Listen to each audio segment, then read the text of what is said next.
So with that said, I want to introduce Fred, and I got a printed bio here, and I, sometimes I'll cut it back a little bit, but honestly, everything in this, it's not 5 pages, so don't worry, but it's about a page, and I want to read a little bit about you, Fred, because it's very, very impressive. So Fred Rivera joined the Seattle Mariners front office in March of 2017 as Executive Vice President, Governmental Affairs and General Counsel. So he's an attorney that's involved in baseball. He is responsible for overseeing all of the club's legal affairs, both in the baseball and business areas of the franchise. And he oversees government relations at the federal, state, and local levels. He also is a liaison to the Washington State Major League Baseball Stadium Public Facilities District, which owns Safeco Field on behalf of the taxpayers. Fred and I were talking about this. I've got a good friend that way back when the stadium was being built, there was public money and private money, and a close friend of mine in the finance area works with Fred that still oversees how the bond indentures are being handled, if I'm understanding it correctly. Beginning in November of 17, he added oversight responsibility of the Mariners' Human Resources and Community Relations departments. Prior to joining the Mariners, Fred spent most of the previous 19 years with Perkins Coie, recognizable law firm, in Seattle, concluding his time with the firm as the Seattle office managing general partner and the firm-wide co-chair of financial services litigation and investigations, financial services, who's probably checking up on Columbia Bank and Key Bank too, Jimmy. Since 2013, he has been recognized by his peers as one of the best lawyers in America. Prior to joining Perkins, Fred worked with the U.S. Department of Justice Civil Rights Division in Washington, D.C. from 93 to 98, and was VP of Internal Investigations with Fannie Mae from 2006 to 2008. So you can see he's got a pretty diverse legal background. Fred is a native of Los Angeles. He graduated from Cal State Northridge in 1990. He also played baseball at Santa Monica College. See the connection there?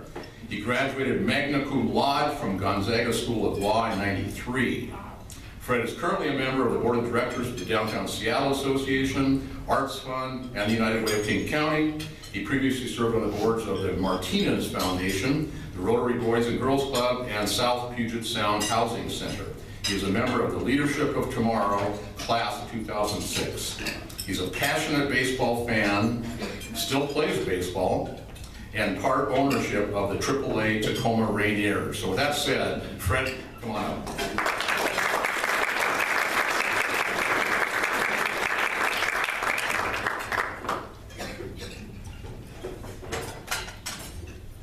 I'm really just a below average college baseball player who 32 years later happened to find myself in the front office of a Major League Baseball team. But thank you, Dwight, for that introduction. Thank you to the Bellevue Chamber of Commerce for inviting me, Sarah for coordinating. I really appreciate the opportunity to talk about the Seattle Mariners, to talk about baseball, and in particular what I'll spend most of my time talking about today, and that's the amazing ballpark that we play in, Safeco Field. Before I get into those topics, I'll talk a little baseball, and then hopefully there's some Q&A time after where we can maybe get into some more baseball as opposed to talking about a facility. We're very happy with where we are, despite staggering to the finish line of the All-Star game in the last 10 games before. We have the 4th best record in baseball. We actually have the 8th best record in major leagues since 2015, which is when Jerry Dipoto took over as general manager. So we've consistently been just outside of the playoffs since 2015. We like our team. We like where they're playing. We have a new old player that will join us on August 14th by the name of Robinson Cano. And a couple days ago, Jerry Dipoto said that he will be playing every day, playing quite a bit at first base. Keeping D. Gordon at second base. So we're very, very anxious to have that new old bat in our lineup in less than a month, as well as the flexibility that offers us to move some guys around and to give them some days off. As I hate to say, but as everyone knows, we haven't been to the playoffs in 17 years, and we have the longest playoff drought in American professional sports. And this year, with about 75 games left, I think we're in decent shape. So again, hopefully we'll have some time later for more Q&A. What I really wanted to do is brag about our ballpark, if you'll allow me to do so. And one of the reasons is that we're currently in lease negotiations with the Public Facility District, who owns the stadium on behalf of the county and its taxpayers. We're not across the finish line yet, and I'll talk a little bit about where we are in the process of renewing the lease. Share some fun facts with you about our ballpark and what we've done to it over the years and how we use it. And then finish up with some of the detail about our lease negotiations. I want to start out with a video that I want to quickly introduce that we actually produced about 6 to 8 months ago. But this is the world premiere. This is the first time we've shared this video without the ballpark to anyone outside of the four corners of Safeco Field. So I hope you enjoy it. It gives a little bit of flavor about the ballpark, and I think introduces some of the topics.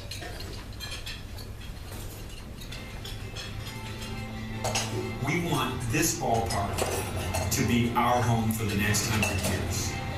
This field should be to Seattle and to the Mariners what Wrigley is to Chicago and the Cubs, and what Fenway is to Boston and the Red Sox. While they've got an 80-year head start on us, this field is already an important regional landmark and can be much more in the future. The Mariners have connected generations of Northwest fans, creating family memories since 1977. The connection, which started in the Kingdom, was strengthened in 1999 with the opening of Safeco Field. An historic picture, the first pitch at Safeco Field. Sanchez strike. We love this ballpark. It has redefined baseball in the Northwest, and this place has become my summer home. And home to some of the Northwest's most memorable sports moments, uniting the region. Perfect game by the Seattle Mariners. It was done by the King. But the ballpark is more than just home for baseball moments. It's a place where we come together to celebrate our children, our culture, and everything we love about the Pacific Northwest. In a relatively short period of time, the ballpark has become one of the game's crown jewels, consistently ranked as one of the must-see ballparks in the country. Over 3 million visitors enter the Safeco Field gates each year for everything from concerts to charity events. The Seattle Mariners are wonderful partners for United Way of King County. They've been extremely generous with their leadership, their ball players, their contributions, and their willingness to let us use the ballpark for our events. We've been pleased to be partners with the Mariners, and that's helped enable us to build a community where people have homes, students graduate, and families are financially stable. The United Way's annual breakfast and annual softball classic, held here at Safeco Field, have raised millions of dollars for programs that impact our community. Safeco's been an ideal venue to bring the community together to give back. The ballpark is now the 15th oldest in Major League Baseball, and the Mariners have kept it updated and looking brand new by remaining committed to maintaining this beautiful facility. We've spent $140 million keeping this ballpark in top condition. That translates into $9.3 million on an annual basis. Compared to other ballparks throughout Major League Baseball, this facility, at the ripe old age of 20 years, is still the best in the game. My hope is this ballpark is here for generations to come. It's one of the best ballparks. More memories await. The 2-1. Swing, line drive, left field. Here comes Gamble. Steams into third base. Actors waving him home. The throw for Frazier, not nearly in time. The St. Cruz has won it for the Mariners. They have taken down the Eagle Empire and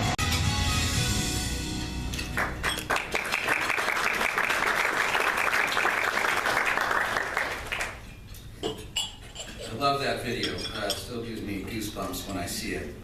So I've got a number of slides. Some I'll go through quickly because I do want to save time for Q&A. Some I'll stop and spend a little bit more time on.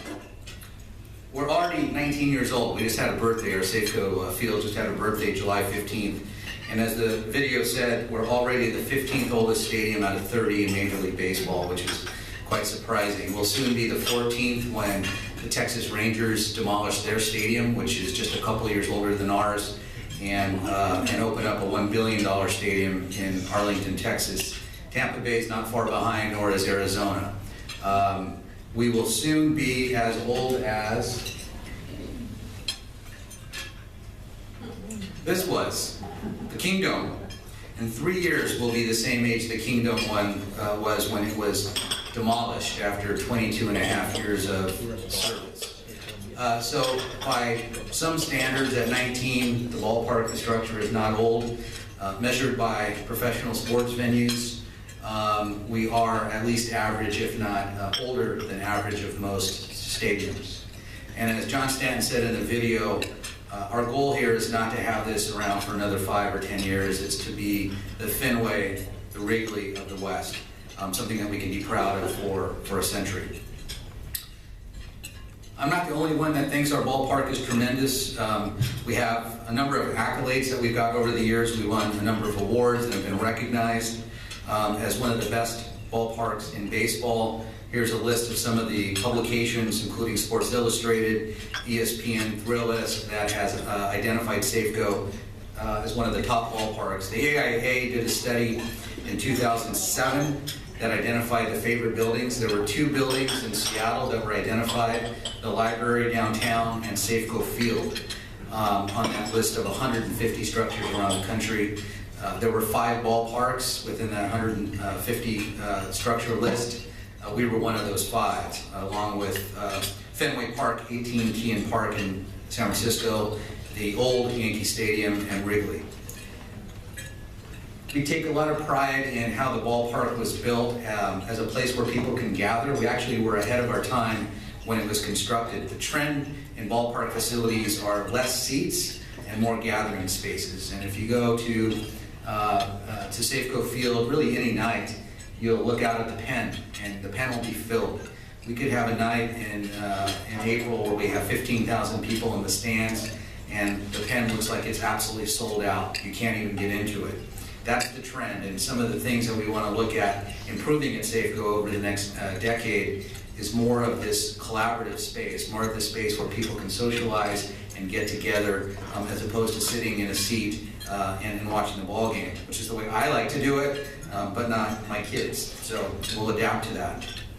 We take a lot of pride in our food offerings. In 2011, Center Plate, who is our caterer, and the Mariners brought on Ethan Stoll, of course a recognized chef in Seattle, to help consult with our internal food offerings.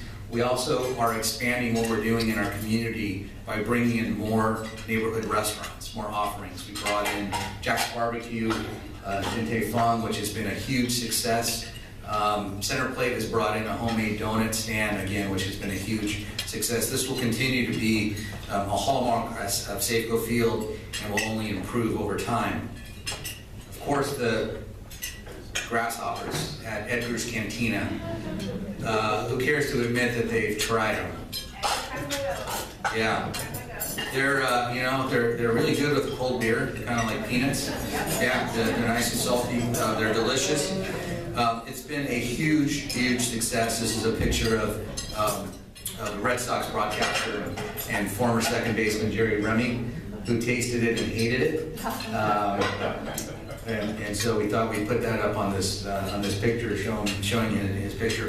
And it was so popular that we now have a limitation on the number of grasshoppers that we sell per game, and it's 312. Anyone care to guess why 312 is the number at Edgar's Cantina? It's his lifetime batting average, which will get him into the Hall of Fame next year. Our beer offerings are second to none. 70% of the beers that we offer are craft beers. Almost all of them are local beers. But even though we have that offering, our most popular beers are the ones that we sell for $5 and $6, which I believe PBR is what we're selling at that rate. So we have beer for all tastes and for all budgets. And this again has been a very popular offering. Let me pause here and say that we did something over the off season that I understand the team has never done, and that is we went out and did a aggressive focus groups with our fans, right, with our customers.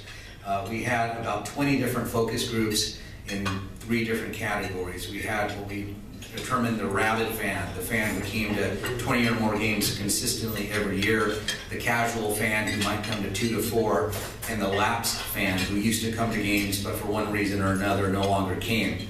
And we asked some very hard questions. We were actually behind a panel, a one-way panel. They couldn't see us, and it was a little hard to hear some of the answers to the questions at times. But we got really, really good feedback. Of course, the number one complaint was you don't win enough games, and you don't get into the playoffs, which is something the front office can't always handle and take care of. But some very consistent feedback. And the second biggest complaint was it's really hard to get to the stadium. Traffic is getting worse. The number of parking spaces continue to decline in that area. And while they recognize the Mariners can't really control that, it was a problem. One thing we did in the offseason is we negotiated an agreement with Sound Transit, who operates Link Light Rail, for a program that just ended on July 8th, where any fan who had a ticket to a game could ride a light rail for free to the game, to and from the game. It was very expensive for us, I will tell you. Sound Transit did not give us a discount. We had to pay for everyone that used it, and so it was hundreds of thousands of dollars that we paid. But the idea was to get those who aren't used to riding light rail to develop that habit, to develop that pattern, to understand how easy it is. And just as important, if not more important, was the next generation. If you go to Fenway, if you go to New York, if you go to Wrigley, any of these in San Francisco, AT&T, folks get to the ballpark by taking public transportation. You don't think twice. You don't think, am I getting in the car or is it public transportation? You take public transportation or you park far away and you walk. We don't have that mentality yet, and so we're trying to develop that pattern, that the way you get to a ball game is you get on light rail. You go park at UW, you go park at Angle Lake, and soon you come out and park here in Bellevue, and you take Link Light Rail into the ballpark. It's a 5-minute walk.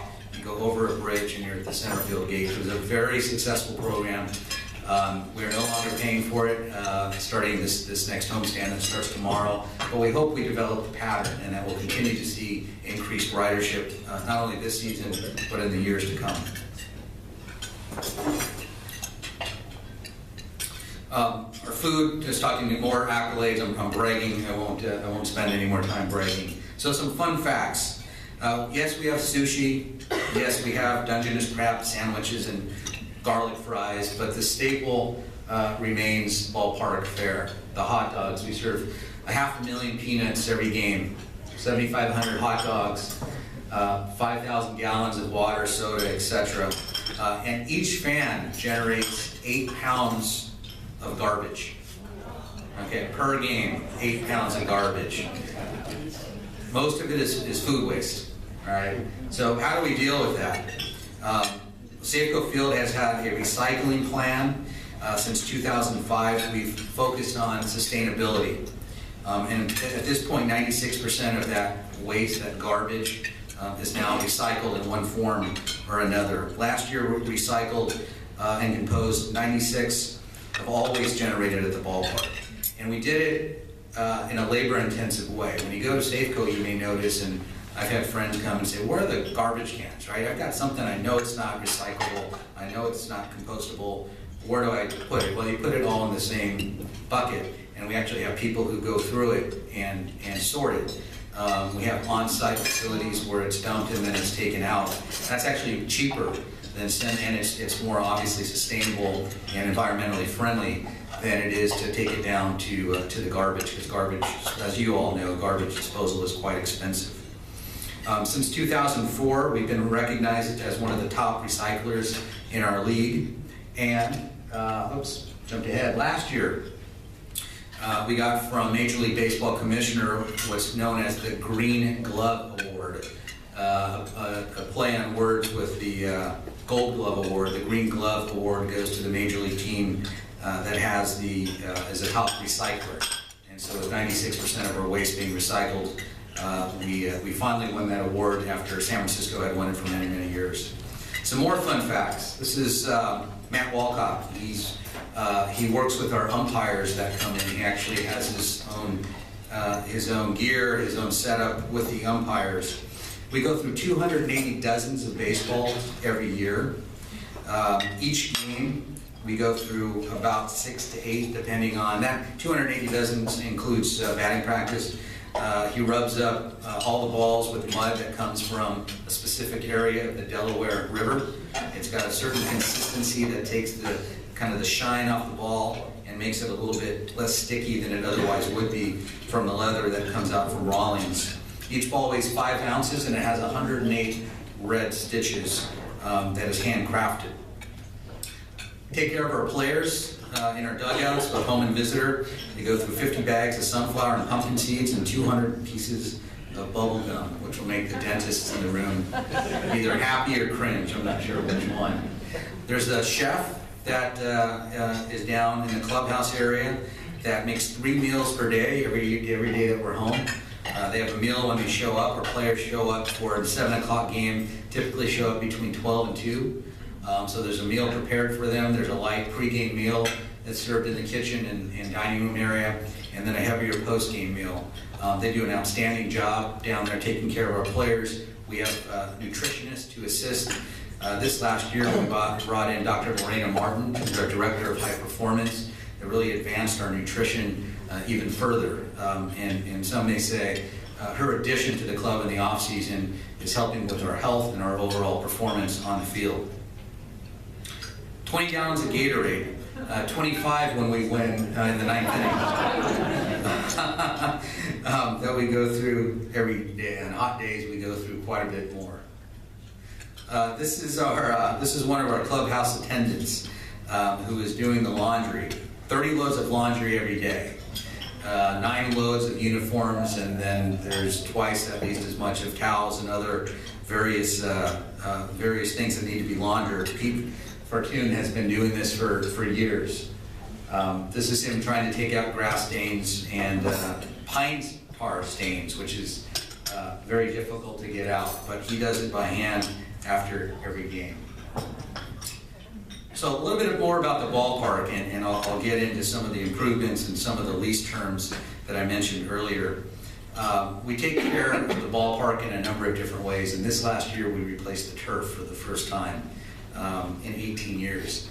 It was long overdue. Frankly, we have been getting complaints from ball players about the condition, and what ended up happening is the infield had developed about 3 inches of additional dirt just through suit and various things happening over the last 18 years, and so the infield, despite the best efforts of Bob Christofferson, have become uneven. So we tore it up from the ground up, took all the dirt out. We took 4 to 6 inches of dirt off as well, and this is what it looked like after the grass was removed and as they're turning out the infield. We bought the grass, the sod. It was Kentucky bluegrass, and it was installed by a company out of Olympia called Country Green Turf Farms. They're the ones who supplied the turf when the ballpark was built as well, back in 1999. This is the owner laying down some of that sod. Again, the company putting it down. After this is Bob Christofferson, who loves to ride around on a lawnmower. That's kind of his happy place. The precision that was required to lay this down, I think about my backyard where I can go to Home Depot and just throw some stuff down. The precision with which the sod, and then more importantly, the dirt was laid was pretty incredible. They had engineering devices out there to make sure the grade was absolutely perfect and even. It took a number of days after this was down to have the equipment out, the gear out, to make sure the elevation was appropriate, to make some adjustments and make some changes. It really was an art, and quite fabulous to watch.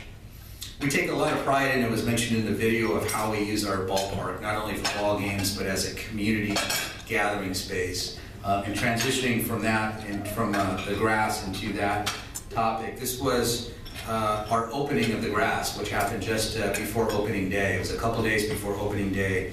We brought in members of the military, police department, firefighters, and their family to break in the grass. And this is them out there on the grass. They were able to play catch. They were out there for about an hour and a half, had just an absolute blast. We had the police commissioner out there, and it's just a great way for us to say thank you for our lifesavers who are out there by letting them play around and be kids for a bit on our new field. We host a number of graduations. Some of you may have been there. At really just cost is what we charge. We do, I think, somewhere between 12 and 15 every year. The Refuse to Abuse 5K is coming up this Saturday. You're going to be there? Yeah, good. It's a great event. We've raised $600 million since we've had this race for the Coalition Against Domestic Violence. Challenger Little League is part of our community relations efforts. Challenger Little League, if you haven't heard about it, it's a program for differently abled players, kids in wheelchairs and kids who have other disabilities. It's an amazing program, and our players have really bought into it. We've had players go out to a number of games out at the Little League fields, and just 2 weeks ago we hosted a pregame finals championship game at Safeco Field, and we had our players out there, and it was really quite amazing to watch. It's something we're proud of and that we'll continue to be involved in over the years. Weddings, if you're so inclined, you can get married at home plate as well. We actually had Hulk Hogan perform at Safeco Field a number of years ago with WrestleMania. This winter, we're hosting an event called Enchant, which is sort of a holiday-themed event that will be there for 2 weeks. There's going to be an ice hockey rink on the field. I should say a skating rink in which ice hockey will also be played, but it'll be open and available for people to come on and ice skate on the field and have some other events. So we really try to do a lot when we're not playing as well. Sir Paul McCartney, he actually opened our major concerts in 2013. He performed at sold out Safeco Field. It was an absolutely amazing concert. Last year we had the Eagles there. This year we have Pearl Jam here for their home shows and 2 shows. Zach Brown, the Foo Fighters will be here. We'll continue to do more concerts because it's really become a very popular venue. We have very major acts that are coming to us and have seen the successes in the past. So I expect that you'll see more in the future. This is what they do to protect the field. It's not an easy task, but they have a special TerraPlast that goes down before any concert. I want to transition now and start talking about our lease and our new lease that we're negotiating with the Public Facility District. We have 3 pillars as we negotiated this lease with the PFD. Number 1 is we want to ensure, as does the PFD and the community, that the Mariners are in Seattle for a good long time. That we no longer have the situation we had in the early to mid-90s with threats by former ownership of leaving, going to Tampa Bay at one point. We want to end that, so there's absolutely no discussion about that in our generation. Number 2, we wanted to continue what we're doing in our community. I gave you some hints of some of those things that we're doing, but we wanted to ensure that in this lease we are committed to it, and the public knows we're committed to giving back to the community. And lastly, we want Safeco Field to continue to be a first-class ballpark. It's good for the Mariners, it's good for our fans, and it's good for the community and the taxpayers that own this public facility. So the first thing we did is identify what does that mean to be in first-class condition, and how are we going to measure it? And we came up with what's known as the applicable standard. In the old lease, we were measured against a similar applicable standard, measured against other ballparks, but they were ballparks that were built around the time that ours was. And I believe it was 10 of them we identified. 3 of them no longer exist. They've been demolished.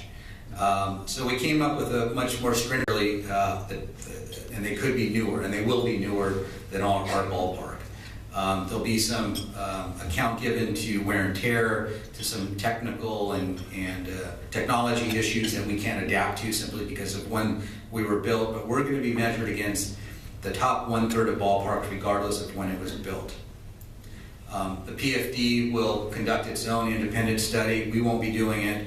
The PFD will be making that measure every 2 years, including identifying what ballparks will be measured against. This is very important. This puts a standard in place that will require our investment and the PFD's investment to make sure it maintains its first-class status. The roof is not an inexpensive device to keep up. The roof is very expensive. Some of you may recall that it was cutting edge when it was installed, and it has remained cutting edge. In fact, there are many that have copied that. Tampa Bay is now proposing a translucent roof, so it doesn't have to go back and forth, but it's translucent, so you'll always have the sunshine coming through, but it'll be covered for those massive storms they get in the summer. But much of, I think it's about $70 million is what we're estimating will be the cost just to maintain and repair the roof over the next 25 years. $70 million. And that's absolutely vital to the existence of Safeco Field. So we want to make sure we take care of that and have the funding in place. We had a third party that the PFD and the Mariners Commission go out and do a number of different studies. One was they came up with an estimate on the total cost to maintain the ballpark over 25 years. These are necessary capital improvements, as well as upgrades. The upgrades being that component that makes it relevant in the marketplace. I mentioned we're going to be judged against new ballparks. That's going to require us to put in new things that don't currently exist. So this third party did those things, as well as do some economic activity forecasting, and they came up with these numbers about what Safeco Field will generate over the next 25 years. 3.3 million in economic activity overall, 3,300 jobs per year. That will pay 2.2 billion in wages over 25 years, and 550 million in tax revenue over the 25-year lease period that we're in discussions about. So we will help the economy. We have helped the economy, and we expect we will in the future. As we were in discussions with the PFD about how do we finance, how do we come up with the money that's necessary to fund the capital improvements, to fund operation and maintenance, and to fund upgrades, those three components. We entered into discussions with the PFD about that last summer, and we took two of those off the table. Operation and maintenance, that's the day-to-day care of the ballpark. House cleaning, security, things that happen every day before the game. We took that off the table. The Mariners said we will pay 100% of that. We've estimated that to be about $10 to $12 million per year. That's us. The second was the upgrades. The upgrades might be new fan space. It could be a new restaurant. It could be some new technology that doesn't exist that we need to stay relevant with the marketplace. We took that off the table and we said we will pay 100% of that. So what was left was this necessary capital improvement bucket, the nuts and bolts of the ballpark, making sure the roof is in good repair, HVAC, plumbing, if you think about a house or a commercial building, those necessary things. The estimated cost is $385 million. We are going to pay about $205 million of that in the form of direct payment, rent contribution, and revenue share. We're going to share 1.5% to 2% of all of our ticket sales will go back into the ballpark. And what this left was about $180 to $185 million delta that we asked the PFD and then ultimately King County to pay for the rest. That was this delta is about $7.4 million per year on average over the 25-year period. And we look to the hotel-motel tax, the King County hotel-motel tax, which is a tax that was passed in 1967 to pay for the kingdom. We asked the county to contribute about 12 to 15% of that revenue when it comes available. Right now, 100% of it is going to pay CenturyLink. CenturyLink will be paid off. The construction bonds on CenturyLink will be paid off in 2020, and that revenue stream becomes available in 2021. The state legislature has put some guidelines on how that money can be used. Up to 25% can be used for tourism promotion, and in the definition of tourism promotion is capital improvements for professional sports facilities. It's not a coincidence that language is in there around the time that our lease expired. The language is in the statute because it was intended, or at least a portion of it, was intended to go to Safeco Field. It's not a new tax. It's going to be levied primarily against visitors in our county. So Executive Constantine has submitted a proposal to the King County Council to allocate about 12 or 15% of that total revenue stream to the PFD so it can pay for its portion of the capital improvements. It's now with the King County Council, who we expect will vote on it before the end of August or in early September at the latest. Once that vote takes place, and assuming we get that revenue stream, we'll then have to go back to the PFD and actually negotiate the lease. What we have with the PFD now is a term sheet, including the core terms. We now need the long form lease, and so that's going to take a month or more as well to finalize. So we're optimistic that the King County Council will approve Executive Constantine's recommendation. We're not being sloppy on it either. We want to make sure that we give the King County Council as much information as we can about what the money will go for. There's been some misinformation out there about what the public money will go to. I think there was an article with a headline that said the city or the county is going to fund a new brew pub at Safeco Field, which is categorically false, right? I told you earlier, this upgrades, these new things will be the responsibility of the Mariners. The brew pub, if there is one, would be paid by the Seattle Mariners. In this case, words matter. There's also reports about how this money will go to pay for maintenance, suggesting day-to-day maintenance. Wrong. We pay 100% of the maintenance. So we're trying to correct some of that information that has been flowing. Of course, we always need supporters, so if anyone in this room wants to email your King County Council member and offer your support, we of course would support that. So that's the lease. And I just want to conclude with what John Stanton said in that video about our expectation for the ballpark. We are not looking at this lease as a short-term solution. Under the 25-year period we're talking about, it will keep us here until 2043. The proposed lease has 2 3-year extensions that could keep us here through the 2049 season. That's a generation plus, 2 generations from now. And we hope that's not the last lease. We hope that whoever takes my place in a number of years will be negotiating another 25-year lease in 2049 to keep the team here and keep this ballpark in first-class condition for many, many years. So thank you for your time, your attention to this. This has been a lot of my time over the last 1.5 years since I've been with the ball club. It's been a very interesting issue. It's something that means a lot to the Mariners. This ballpark means a lot to the Mariners. It means a lot to the community.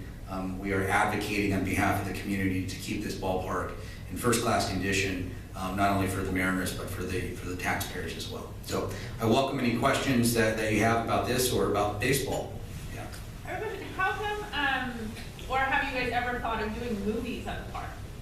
We do, a few. Okay. Yeah, we don't advertise it, but we're actually shooting one before the end of the season, or a clip of one. There's a movie set in Seattle that will be there. But we've... I'm sorry, like, you're going to show the movie in the... Oh, show the movie? Yeah. Oh. Show the movie in the park. Okay.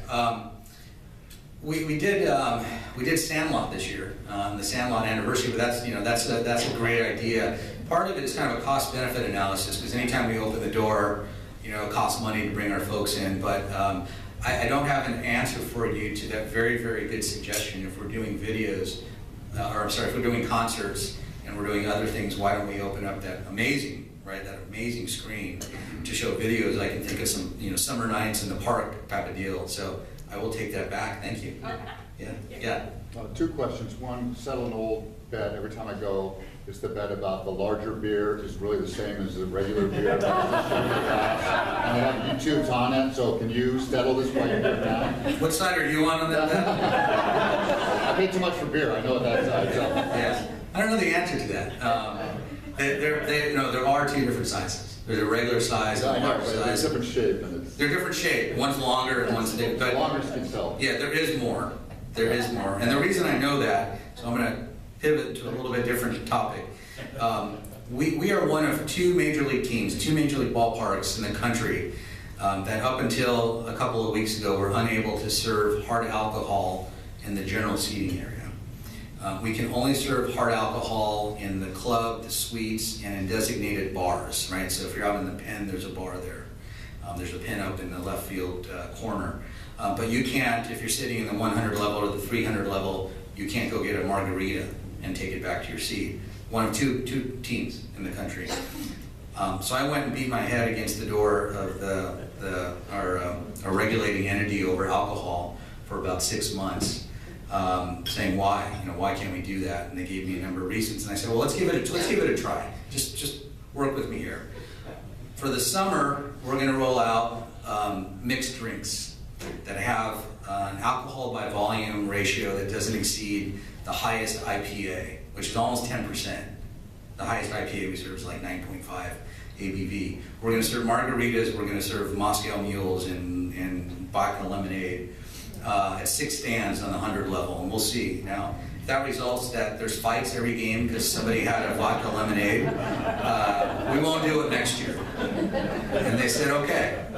So as of a couple homestands ago, it might have been the last homestand, we're not doing a really good job of publicizing it, but if you're at a game and you feel like a margarita and you're sitting in the 100 level or 300 level, go find one, go and let me know how it tastes with a relatively low ABV. So that's another liquor offering. It has one size, what made me think about it is one size. And part of my long discussion with the Liquor Control Board was the shape of the glass and the color of the glass, because we had to have it different than beer and everything else. So I do know there are 2 sizes. My second question was, in 2012, Mariners came out against the Sonics Stadium at the time, and it really rubbed sports community, Sonics community, really the wrong way. Like, you got public money, you got that, but now you're trying to shut out the other guys in competition. So what's your stance on that now? I know we're looking more to hockey, but what happened there? Do you understand what it says to everyone else, and what happened? So we were not against the Sonics, we were against something being built next to us. So it looks like Key Arena is well underway, and we're very supportive of that. It goes back to what I mentioned on the focus groups. I mean, the focus groups, we had fans say to us what we already knew, and that is it's a pain to get there. Adding a new stadium, which would probably have 200 plus events per year, next to a football stadium that not only has football, but it has soccer with a more expanded schedule, in addition to, apologize to football or soccer fans, I'm not a soccer guy, something called a friendly, so you add to the schedule. So the concern was not about, frankly, it could have been if you said we're going to build a, some type of concert arena, we would have had the same objection. That area is not conducive to having three stadiums. We actually did a study. There's one city in the country that has 3 stadiums like that back to back, and it's Philadelphia. Philadelphia, that's built sort of outside the city center with a mass transit opportunity that goes right to all 3 stadiums, and massive parking lots, ground parking lots, none of which we had. So it really was about that. It was about our fans getting in. It also came at a time where we lost the ability to bring buses in, because there's a federal law that says you can't hire public bus transportation for specific events. You have to outsource it to private entities, which tripled the cost, and we couldn't do that. So it also came at a time where we had recently lost bus transportation. That was the reason for the objection. We weren't the only ones. The Port was there, the Seahawks were there. We're part of a coalition that for those same reasons, we're against it. Are you involved at all with the naming rights that are going to be changing? Yes. Do you have any, probably nothing you can tell us? Well, as of January 1, it won't be called Safeco Field. I can tell you that. It's a good question. It's somewhat tied to our lease, and so that's somewhat part of the delay. The Safeco lease agreement was tied to the lease term, and frankly, we're not going to get a business to sign up for a new lease and pay the $1 million upfront money just to build the signs out until they have some assurance we've got a long-term lease. So it's a little chicken and egg, but I think if the county council votes in favor of this funding, we'll start the lease, and that'll give us some comfort. We will have an extension, and you'll probably see something shortly after. My understanding is the hotel motel tax approved was authorized to spend on tourist promotion things like the stadium, like the convention center, those facilities. How does Constantine get away with allocating 50% of it to low-income housing? Good question, Bob. You must have known that I just came from 2 hours meeting with council members down there, and I asked the same question, and I said, I said, let me answer the question directly. The way the state worded the statute, it says at least 37.5% has to go to arts and heritage, at least 37.5% to low-income housing, veteran services, and the remainder to tourism. They are reading the term at least, meaning that's a floor. And in theory, you could cannibalize 100% that was supposed to be for tourism and give it all to low-income housing. That's how they're interpreting that. And I challenged staff on that today. And I said, is that really what you think the state meant? I mean, do you really think the state meant that you could take that money from tourism for public facilities, publicly owned sports facilities and give it all to one of the other buckets? And I said, don't you think that might have meant kind of a rounding error? You know, this is a revenue stream, and a revenue stream is imperfect, and it's forecasted. Don't you think they meant that if the revenue stream resulted in 37.9% or 40.2%, you'd be okay? No, that's their position. I think they're wrong. We have Senator Mark Schessler, who was there at the time the state legislation was passed, said that wasn't the intent. The intent was that it would go to tourism and that rest would go there. But that is their interpretation, and I think the executive is somewhat taking that position. I think it's largely, though, driven by certain council members who are aggressively taking that position. And unfortunately, we've been put in the cross-eye by the repeal of the head tax. When the head tax was repealed, that group that was advocating for it looked around and said, where else can we get money? They found us, and they found our proposal. And so that same group is coming after this money. Fred, I wondered if you could talk about the Send the Segura campaign, which was marketing campaign. Yes, thank you, Karen, for that question. Send the Segura campaign. Segura got robbed by not being in the All-Star game in the first place. What an amazing season he's having. I was at the All-Star game, and he got robbed again by not getting the MVP of the All-Star game. But put that aside, Camden Finney in our marketing group, who works, Kevin Martinez is the head of our marketing group, she really came up with it on her own. I think some other teams in the past have done some of this, a little bit of marketing, light marketing, but she went all out. And on the fly, I mean, things were kind of overnight. Why don't we try this? Okay, let's do it. The shirts, right? The shirts were on the team airplane when they traveled to Colorado. The shirts were on the back of the seats. They all wore this to the seats. They were all tweeting things independently. Nelson Cruz heard about it. He put on his own campaign and gave away his own gift. But we had a Segura Fest, Fan Fest at the stadium, where we had the voting machine set up at shortstop so people could come. That was like, I think that was on a Wednesday or so of last week, or Tuesday. I think they came up with it like 24 hours before and got it out to the radio stations and just used our social media platform and say, let's give it a try. We got our center plate involved and said, can you bake up some pizzas and we'll have free pizza.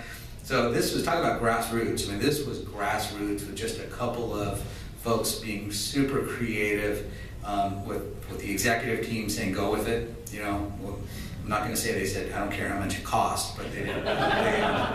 They said, go with it, and just allowing kind of that creative spirit to flow through. And what an amazing response by the fans. I mean, just absolutely incredible. The Segura Fest at the ballpark was, you know, we thought we'd get a couple hundred people in who wanted free pizza and work in the area. I mean, there were like families just flowing in through to come and vote. Mike Zanino, who's on the disabled list and was working out at the ballpark. David Phelps was in the ballpark working out. They saw what was going on. They came out of the clubhouse and they were serving pizza to the people. So it was pretty amazing. Yeah, good question. Any other questions? I think there's one more.